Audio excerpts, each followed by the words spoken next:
네, 다음 코너 가기에 앞서서 퀴즈 다시 한번 말씀을 드릴게요. 오늘도 경제 뉴스 속의 한 대목이었고요.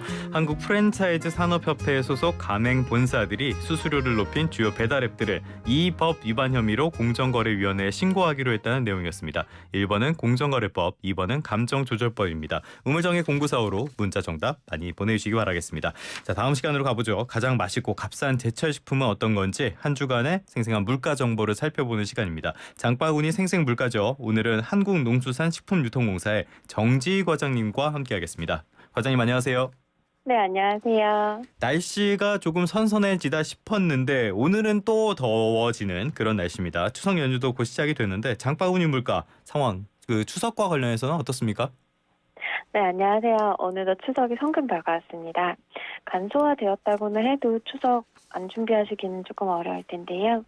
AT 한국농산식품유통공사에서는 9월 6일 금요일 가격 추석 차례상 비용 조사 결과를 발표했습니다. 총 비용은 작년보다 평균 1.6% 상승한 것으로 안정세라고 보입니다.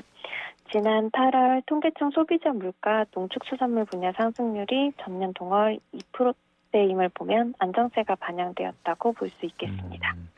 안정세라는 점은 다행이라고 할 수가 있겠는데 구체적으로 품목별로 차이가 있을 것 같아요. 어떤 품목이 오르고 어떤 품목은 내렸습니까?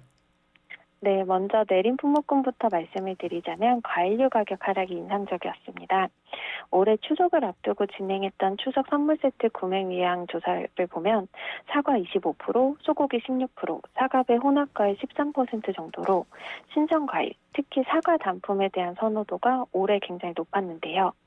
올해 유독 소비자분들의 사과 가격에 대한 관심도가 좀 높았던 것 같습니다. 신선식품 특히 과일 쪽 가격이 워낙 올랐었기 때문에 그런 것 같은데 명절하면은 특히 추석하면은 사과, 배 이런 것들을 빼놓을 수가 없잖아요. 가격은 조금 전에 말씀드린 거로 따지면 안정적인 것 같은데 어떻습니까? 네, 8월 말에서 9월 초에 접어들면서 해품 사과랑 배 물량이 많이 늘어났는데요. 지난주에는 해품 신고배가 출하되면서 가격이 또 한 번 안정적으로 내려왔습니다.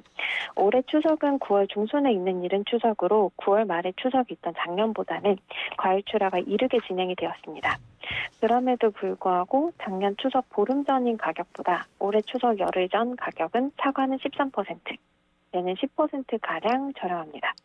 특히 올해 배가 크기도 좋고 당도도 좋고 진짜 맛있습니다.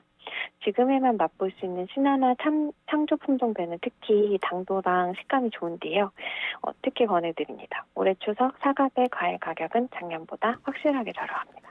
집 앞에 있는 마트에서 배를 하나를 사왔는데 맛이 진짜 좋더라고요. 아주 맛이 좋고 상큼해서 추천을 드리겠습니다. 가격이 저렴하다고 하니까 마음이 놓이긴 하는데 가격이 오른 품목도 있겠죠?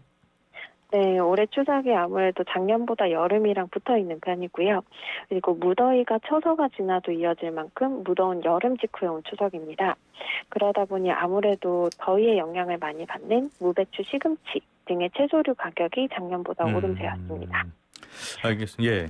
그리고 나물류 가격도 조금 영향을 받고 있을 것 같은데 나물이나 네. 채소류 가격 이렇게 명절에는 빼놓을 수가 없는 품목이잖아요. 비싸다고 안 먹을 수도 없는데 어떤 방법 같은 게 없습니까?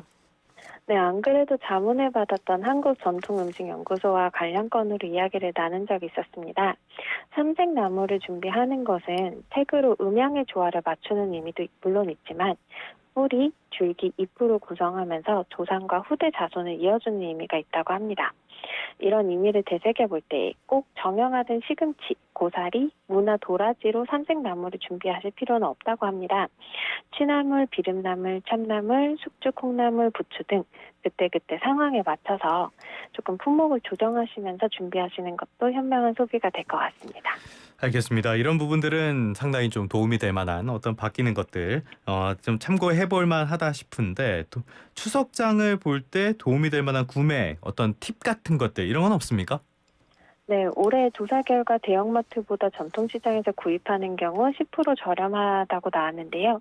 더 싸게 전통시장에서 구입할 수 있는 방법이 또 있습니다. 전국 234개 전통시장에서 9일부터 개최되는 추석맞이 전통시장 온누리 상품권 환급 행사를 이용하는 게 또 방법인데요. 국산 농축수산물을 구매한 소비자에게 구매액의 최대 30%를 인당 농축산물 2만 원, 수산물 2만 원, 한도 내에서 환급을 해드립니다. 그러면 총 4만 원까지 뭐 혜택을 받을 수 있는 부분이 있고요. 아무래도 시장을 돌고 나면 또 허기지잖아요. 장 보시고 나서 환급 받으시는 온누리 상품권으로 주전부리나 마시는 함께 하시고 귀가하시면 더 좋지 않을까 합니다. 알겠습니다. 그런데 주변에 전통시장 같은 게 없는 분들도 있고 결국에는 그래서 마트를 애용하시는 그런 분들도 분명히 많이 있을 것 같거든요. 이런 경우에는 딱히 혜택은 없습니까? 올 추석에도 어김없이 각 마트와 함께 농식품부와 해수부에서 추석맞이 할인 지원을 진행합니다. 농산물의 경우 1인당 2만 원 한도로 최대 40%까지 할인을 진행하는데요. 별도로 더 하실 건 없고 계산하실 때 할인이 자동 적용돼서 편히 이용하실 수가 있습니다. 수산물의 경우는 최대 60%까지도 정보 할인이 적용되는 품목이 있다고 하니 잘 찾아보셔서 알뜰하고 즐거운 추석 보내시기 바랍니다. 알겠습니다. 농수산물 가격 정보에 이어서 알뜰 팁까지 살펴봤습니다. 지금까지 한국농수산식품유통공사의 정지희 과장님과 함께했습니다. 오늘도 고맙습니다. 감사합니다.